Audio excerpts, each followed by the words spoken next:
E aí, pessoal do terceiro ano, tudo bem com vocês? Bom dia, professor Gabriel na área, só para vocês não esquecerem do titio, hein? Tudo bom? Acorda, vamos lá, chega de palhaçada. Pessoal, nós vamos dar sequência ao nosso conteúdo de história geral, tá? Lembrando que antes da paralisação eu havia explicado para vocês, nós íamos realizar, né, o simulado, então eu pausei, né, o conteúdo de geral e fui trabalhar Brasil, as duas frentes com vocês. A gente encerrou já a frente de Brasil, tá bom? Então a gente vai retornar na frente de história geral para poder dar sequência, né? O último conteúdo de história geral que nós trabalhamos foi civilização grega. Não sei se vocês estão lembrados, né? Então, Antiguidade Ocidental, Grécia. Agora nós vamos continuar falando da Antiguidade Ocidental, mas vamos falar da civilização romana. Tudo bem, pessoal? Só para eu poder confirmar aqui com vocês, pegando o livrinho, né, de vocês aqui, é o capítulo... Só eu dar uma olhadinha aqui para confirmar. Antiguidade Clássica, frente 2, página 147, que começa essa parte aqui no livro de vocês. Beleza? Tudo bem? Bom, antes da gente falar da civilização romana, né, e de suas características, vamos primeiramente falar de alguns aspectos introdutórios. Primeiro, a questão da localização geográfica. A cidade de Roma, ela foi fundada no ano de 723 a.C., na planície do Lácio, no centro da Península Itálica. Não utilize Itália aqui nesse período, porque não existe Itália. Itália como nação unificada só no século XIX. Então aqui a gente se refere a essa região como Península Itálica. Ah, professor, mas o Império Romano não foi gigante... se desenvolveu por outras regiões? Sim. Nós vamos pegar esse mapa, e esse mapa é o mapa do auge da expansão romana em todas as suas províncias e territórios. Só que eu estou falando da fundação.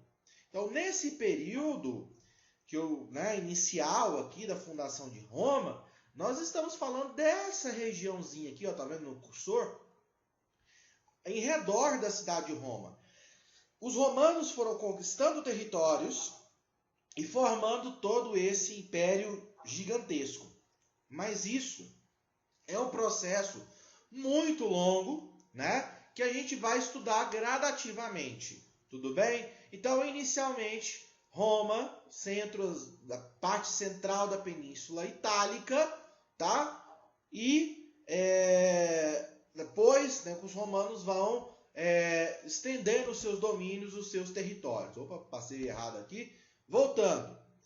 Formação étnica. O povo romano, ele, originalmente falando, nós temos que pensar também essa questão do romano. O que é o romano? Aqui, né? No período monárquico, vamos já falar das periodizações, que é o primeiro período, é aquele que nasceu em Roma, né? No período republicano do Império, é aquele que tem a cidadania romana, ou seja, que reconhece César, os Césares e as leis e costumes romanos. Então, necessariamente, ele não precisa ter nascido em Roma. Então, você vai perceber, né, que aqui você pode ser romano da Síria, que é uma das províncias do Império Romano? Sim. Se você aceita a legislação, a cobrança de impostos, as leis romanas, beleza. Você é um cidadão romano. Você vive no Império Romano. Então, no período monárquico, a noção de cidadania romana, ela estava associada àquele que vivia na cidade de Roma. Nos outros períodos, essa noção ela vai sendo ampliada. Tá bom? Então, voltemos. Nós temos 1000 anos de civilização romana. É tempo para danar. Então, os historiadores fizeram o quê? Dividiram essa periodização. Período monárquico, republicano e império. Nós vamos falar de cada um deles. A formação étnica, a fusão de povos que deram origem ao romano. Etruscos, sabinos e latinos, que são povos oriundos, nativos ali da Península Itálica, e os gregos, que fundaram colônias na parte sul da Itália, né? Conhecida como Magna Grécia. Nós já falamos sobre isso aí também. Tudo bem, pessoal? Então nós temos esses aspectos introdutórios que é necessário que vocês tenham conhecimento para a gente poder dar seguimento aqui. O período monárquico se estende da fundação de Roma, no século 7 a.C., e até o ano de 509 a.C., né? É um período curto da história romana, mais curto, com pouquíssima documentação, tá? Basicamente, o que a gente sabe sobre esse período vem de fontes arqueológicas. Esse período, Roma era basicamente uma cidade-estado que dominava os territórios próximos, né? E era governada por um rei, em latim, o rex, né? O rei, ele acumulava funções administrativas, políticas e militares, além de ser também o sumo sacerdote. Então, ele lembra muito a figura do rei das monarquias orientais. A gente já discutiu isso aqui também. Durante esse período de quase 200 anos, Roma teve 7 reis. Os 4 primeiros reis foram de origem latina, né? Sabino ou outra etnia local, e os 3 últimos reis de origem etrusca. Os etruscos, eles podem ser comparados na formação da civilização romana com os dóricos. Não sei se vocês se lembram das invasões dóricas, um povo violento, militarizado. Enfim, os etruscos tinham essa mesma característica, tá? Sobre a fundação de Roma, nós temos 2 narrativas sobre esse processo. A mais conhecida, mais difundida, baseada na obra do Virgílio, a Eneida, né? Que narra a história dos 2 irmãos, o Rômulo e Remo. Aquele mesmo, que foi abandonado na floresta, amamentado por uma loba, papati patatá, enfim. Então, você tem essa narrativa que fala, né, que narra mesmo aí a criação de Roma num aspecto mitológico, tá? E as fontes arqueológicas, a narrativa arqueológica, aquela que se baseia mesmo em estudos arqueológicos sobre esse período. E aí, professor? Qual que cai mais nos vestibulares? Adivinha? A mitológica, né? A Eneida é como a Ilíada e a Odisseia para os gregos. É um livro que sintetiza os elementos do que é ser romano, da cultura, da religião, dos costumes. Então, é mais importante você saber sobre essa narrativa mitológica do que a narrativa arqueológica. Tudo bem? Beleza? Alguma dúvida? Qualquer questão, pessoal, sobre a narrativa mitológica acerca da criação de Roma, dá uma pesquisadinha na internet. Se eu ficar... Nós temos, né, o tempo aqui dos vídeos não são muito longos, acaba que a gente perde um pouco o foco. Então dá uma pesquisadinha. É muito fácil você encontrar a narrativa sobre a história dos irmãos Rômulo e Remo. Qualquer dúvida também é só me perguntar no privado lá no WhatsApp, né, no nosso momento semanal de tirar as dúvidas, que eu trabalho com vocês, certinho? Beleza? Bom, como é que era a estrutura política nesse período da monarquia? Você tinha um rei, e o rei ele era auxiliado por um conselho de anciões, e que mais tarde esse conselho vai dar origem, principalmente no período republicano, ao Senado romano. Beleza?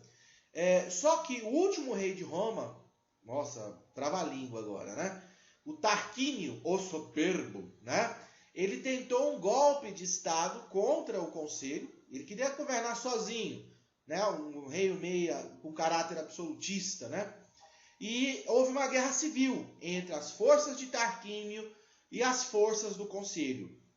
Resultado dessa guerra civil foi justamente a vitória do conselho sobre o rei. E aí Roma muda o seu sistema político, adotando o que a gente conhece como república.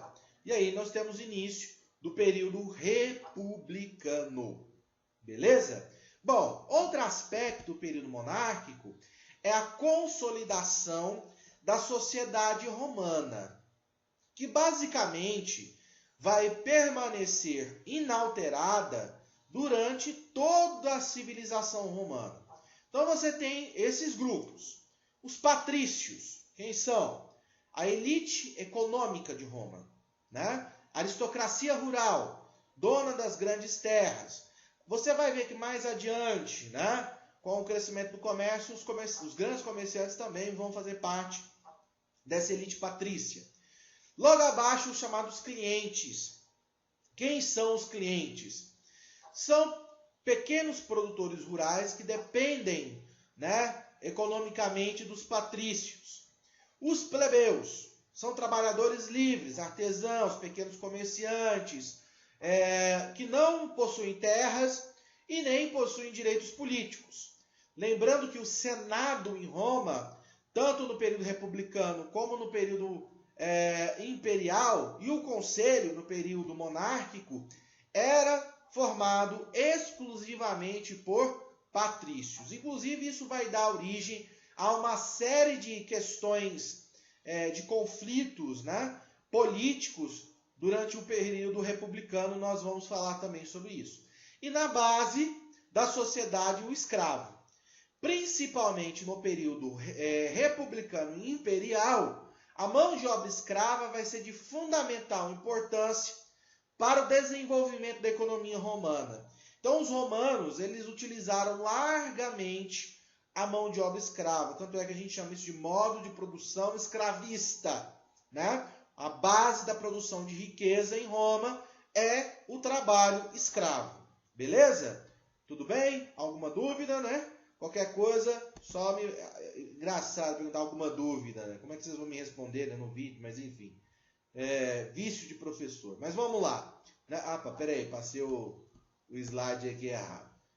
Então, essa guerra civil entre o Conselho, né? Eu já vou usar a terminologia Senado, e o Tarquínio faz com que Roma chegue ao período republicano. Eu vou parar esse vídeo aqui, tá? Para a gente poder dar sequência no próximo vídeo a partir do período republicano. Beleza? Para a gente não ter que parar o período republicano no meio, porque o vídeo vai se encerrar. Certinho, pessoal? Então, qualquer dúvida, qualquer questão, só ir procurar lá no momento do chat. Pode ser também em outro momento, lembrando, né? Horáriozinho comercial, para não ficar ali aquela coisa, né, chata, depois das 10 horas mandando mensagem. Das 8 da manhã até as 18 horas, qualquer dia da semana, vocês podem mandar mensagem que eu vou dar ajudando vocês. Tudo bem, pessoal? Fiquem com Deus. Até a próxima.